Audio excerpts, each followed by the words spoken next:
যখন ফেরাউন সাগরে ডুবে যাচ্ছিল তখন হজরত জিব্রাইল আলাইহিসসালাম কেন তার মুখে কাদা ঢুকিয়ে দিয়েছিলেন আসুন জেনে নিই। রাতের বেলা হজরত মুসা আলাইহিসসালাম বনি ইসরাইলকে গোপনে নিয়ে যাচ্ছিলেন, কিন্তু ফেরাউন এ খবর পেয়ে গেল। সে সঙ্গে সঙ্গে তার সেনাবাহিনী প্রস্তুত করল এবং বনি ইসরাইলকে ধ্বংস করার উদ্দেশ্যে তাদের পেছনে রওনা হলো। যখন সকালের সূর্য উঠল, ফেরাউন তার বাহিনী সহ বনি ইসরাইলের একেবারে মাথার ওপর পৌঁছে গেল। তখন পরিস্থিতি ছিল এমন, সামনে গভীর সাগর, পেছনে নিশ্চিত মৃত্যু।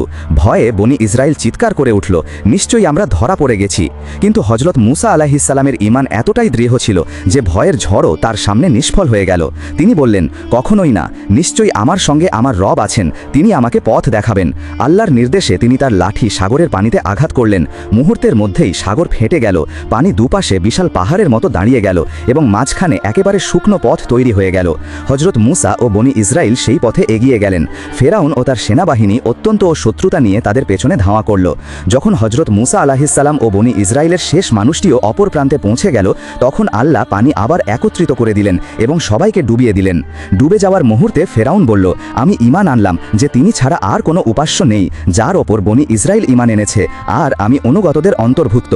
যখন হজরত জিব্রাইল আলাইহিসসালাম এটি দেখলেন, তখন তিনি সাগর থেকে কাঁদা তুলে ফেরাউনের মুখে ভরতে লাগলেন, এই ভয়ে যে সে যদি তওবার শব্দগুলো উচ্চারণ করে ফেলে তবে কোথাও আল্লাহর অসীম রহমত তার কাছে পৌঁছে না যায়। আল্লাহর এই অপরিসীম রহমতের জন্য আপনি কি এখনও কমেন্ট ও শেয়ার করেননি?